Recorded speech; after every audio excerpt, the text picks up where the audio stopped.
From advertising to software as a service to data.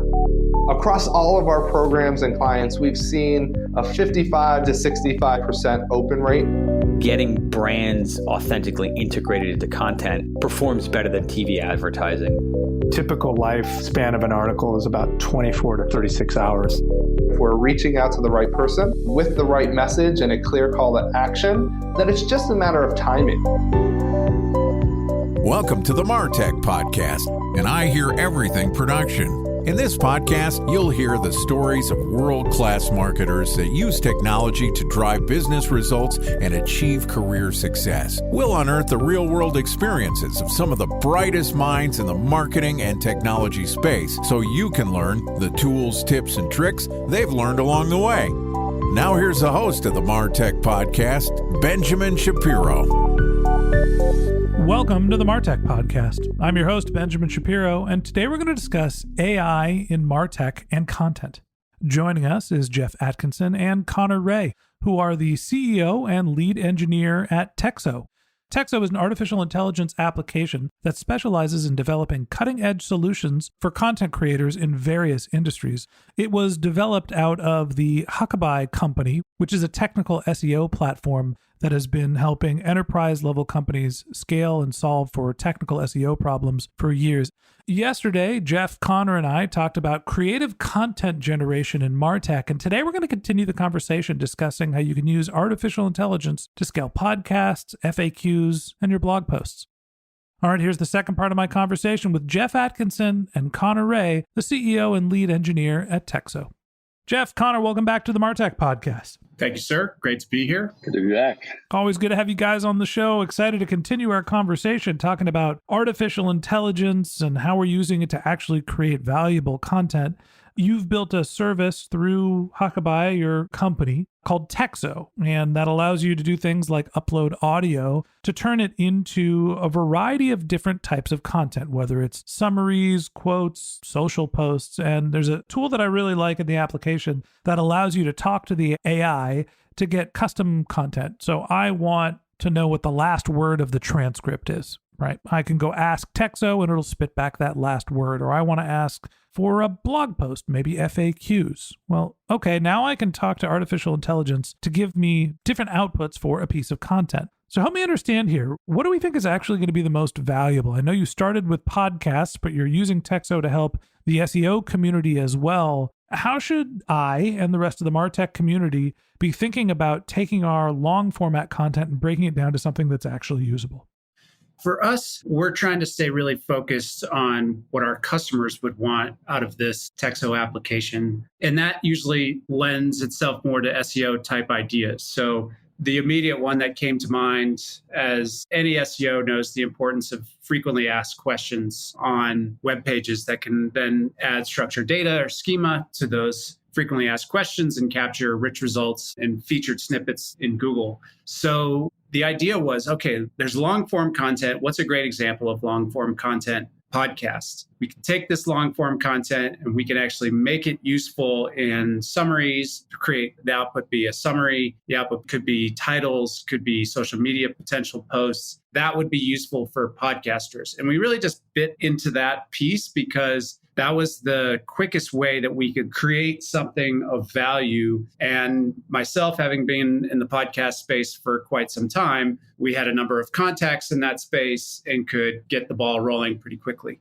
What we quickly realized was what we had built, and this was the intention actually, was what we had built could actually impact our customers who are mainly SEOs in a more meaningful way than just this podcast product.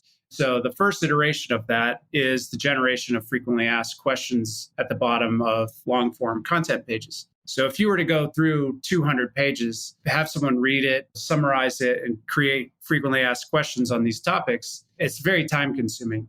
With AI, we've created an output that you can get these frequently asked questions written for you and inserted on the page with structured data in a matter of minutes. That was very compelling for our customers. So we're trying to find our niche. I think this industry is moving at 1,000,000 miles an hour right now. So you want to carve out the piece that's relevant to you and your customers and try to really get good at that piece. Otherwise, you're just going to get run over by like the stampede of people working in AI right now. That's my take.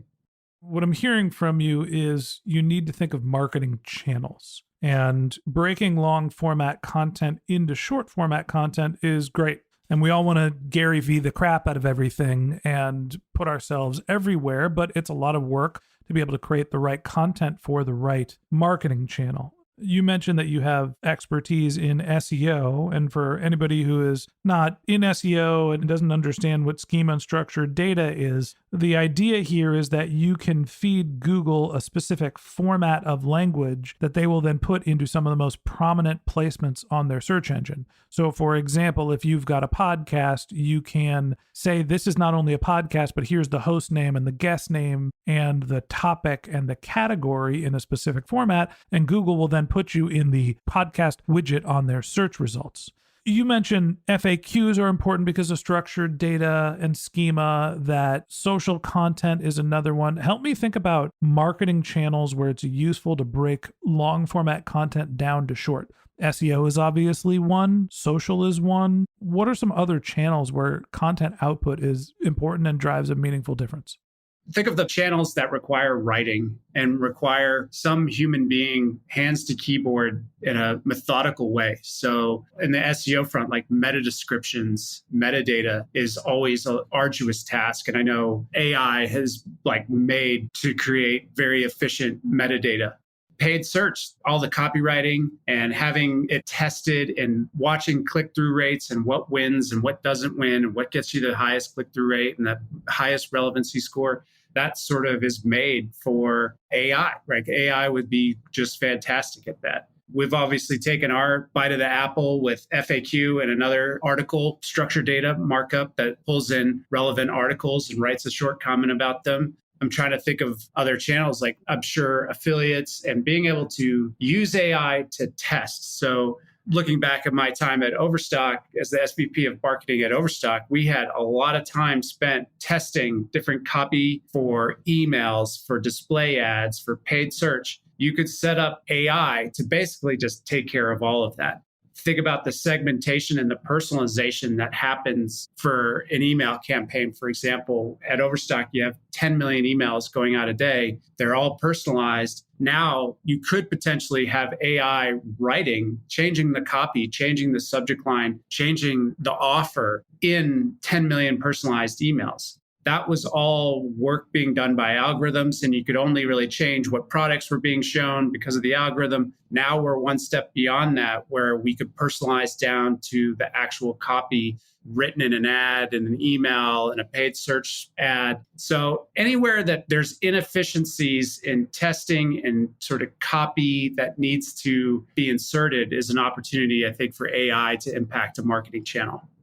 Connor, I'm going to turn this over to you and put you on the spot a little bit and give you an example here of breaking long format content into short format content.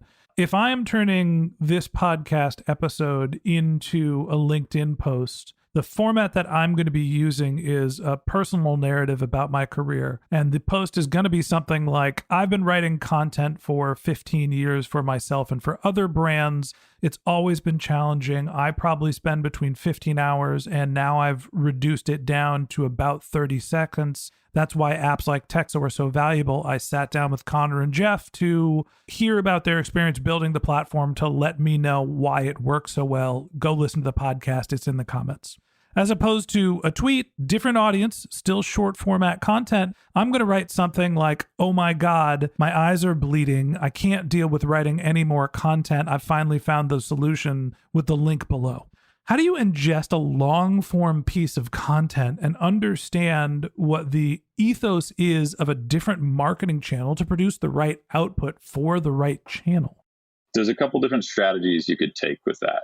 One that we've been experimenting with some of our other products is this concept of tooling. So when we're talking to an AI model, we might create an agent or a chain that has a specific goal, but it might need a certain tool to accomplish that. And so in your example, that tooling might need to go understand what a quality LinkedIn post is or what a quality Twitter post is. Is there such thing as a quality Twitter post? I'm sorry, I can't help myself. Go on. How about a liked Twitter post? What goes viral? Yeah. What's successful? What's objectively successful in the Twitter sphere? Yeah. And what's going through my head right now is, okay, somewhere in the back of Texo, you need to hard code in, how do I turn this long format piece of content into something that is polarizing, clickbait headline-ish, only 280 characters max, and also includes the word Elon and Zuckerberg. The hot take button. Yeah. That's to be the next Texo product. I want the hot take, controversial, give it to me. Yeah, turn this into not a blog post, but something that's going to piss half of the world off. So that's what we could do, right? So anytime it creates a Twitter post, we could say, go look at Twitter, go see what the hottest posts are, go see what Zuckerberg just last tweeted, and then craft me a tweet that'll make me famous and see what it does. That's brilliant. Okay, so you're actually able to go and basically set up an agent to sample what is successful in a platform. As much as I kid around about Twitter, now X, being a unvetted hellscape or whatever Elon said it wasn't going to be, now that it's turned into all of our worst nightmare, you're actually able to look at what's happening in the platform and say, okay, this is what's resonating these days. So are you constantly monitoring platforms for understanding what the right format is? Like, what's the process there to make sure that you're resonating with the desired audience that you're going after? Well, let's be honest, Ben, this has really turned into just a product idea podcast as Connor and I are writing notes down and, okay, we're going to make this a lot broader than generating FAQ. Right now, we're relying on the AI models to be monitoring these different applications, not something that we're currently monitoring, but probably should be. That's why we're getting a lot of great ideas out of this. But I'll let Connor answer the technical side of that. Yeah, so I don't want to give too much away from the secret sauce, but that is mostly correct. Right now, it's more leveraged based on how the model interprets what a good post is. But we're experimenting with tools, and I'll give you one example. This is something that we're doing with our article product within Texo. What we're doing is we're reading the long-form content of a web page, and then we want to suggest articles to link to from this page that are relative to whatever the content is about. And the way we're doing that is we're actually going out and scraping the internet to find high-quality posts that are related to this, all through AI. We're telling the AI model, hey, here's what this content's about. Go find me the greatest articles. That step right there is what's going to empower these really cool things, like for social media as well, is that step of saying, hey, here's the long form content. Here's the result I want. Here's this tool that'll make you better at doing that job. All right, I got another one for you guys. And I don't expect you to have a real answer for this, but we're going to workshop it right here. I want to go the opposite way of Texo. I want to take long format content and I want to make longer format content. I want to take the, 1,600 or so episodes of the MarTech podcast, which is enough to train an AI model in how I think, the questions I ask, what my philosophies on marketing are, and I want to have it write an outline for a book. We actually tried to do this on the Voices Search podcast and not so successfully, but basically it's like, what is the impact of artificial intelligence on SEO? How do I go about flipping this the opposite direction, knowing that you haven't built it yet, where you take all of your content, build your own, what I'm assuming is LLM, and have it spit back summaries of what you think back to you? That's a really great idea. We're going to call it O-Text. Yeah. Ben, you and I have been doing lots of podcasts over the last 3 months, and they all end up coming back to AI, it feels like. And every single one I've been on basically gets to AI at some point. And if you were to tell me 2 years ago, maybe even more importantly, like 5 years ago, there's technology that could take your content and make it longer, you would just sign up for it immediately as an SEO, right? Say you take all the short reviews on my website and make them 2 paragraphs, product reviews. Turn my tweets into a blog post, turn my blog posts into an ebook, turn my ebooks into a book. Yeah, take all my product descriptions and make them 4 times longer. That would be an incredible thing. Now, the world has changed in the last 3 months where people would have a lot of questions about that if that's the right thing to do.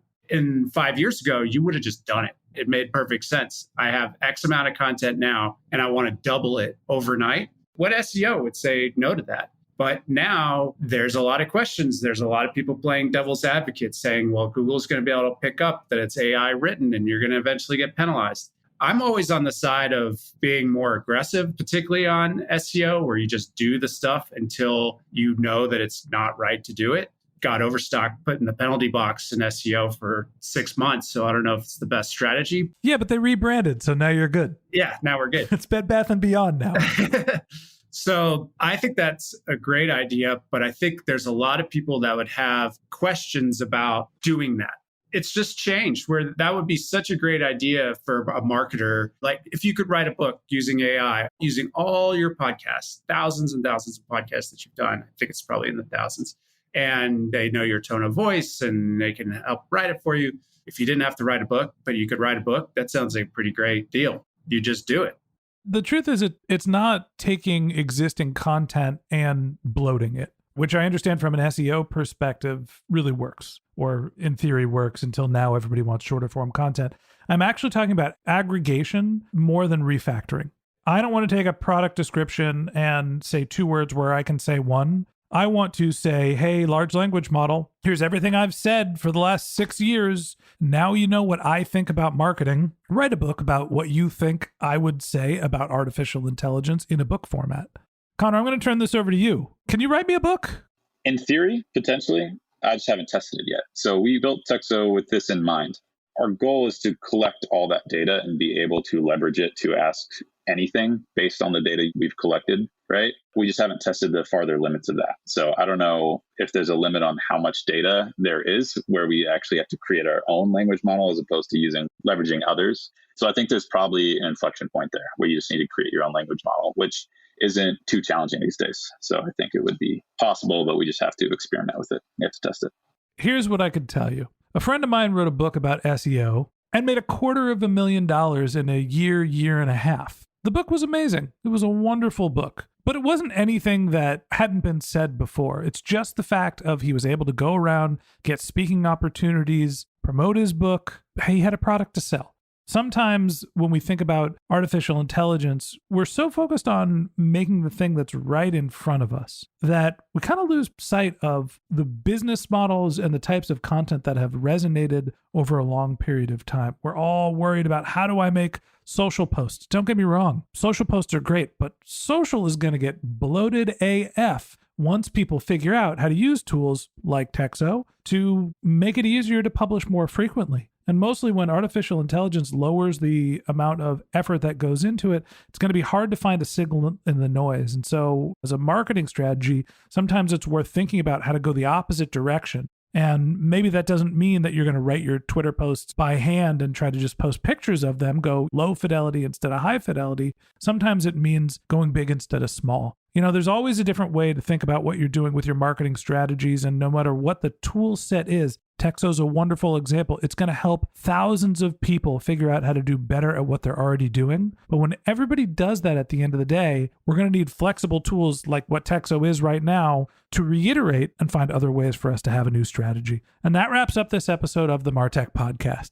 Thanks to Geoff Atkinson and Connor Ray, the CEO and lead engineer of Texo, a Huckabye product, for joining us. If you'd like to hear more from Geoff and Connor, you can find a link to their LinkedIn profiles in our show notes. You can contact them on Twitter. Their company's handle is TexoApp, that's TexoApp, or you could visit their website, which is Texo, texo.huckabye.com. That's texo.huckabui.com.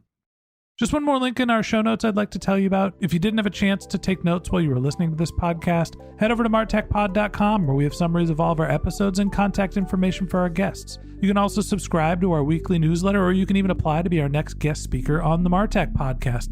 Of course, you can always reach out on social media. Our handle is MartechPod on Twitter, Instagram, and Facebook, or you can contact me directly on LinkedIn. My handle is Ben J. Shap, BenJShap. And if you haven't subscribed yet and you want a daily stream of marketing and technology knowledge in your podcast feed, we're going to publish an episode every day this year. So hit the subscribe button in your podcast app and we'll be back in your feed tomorrow morning. All right, that's it for today. But until next time, my advice is to just focus on keeping your customers happy.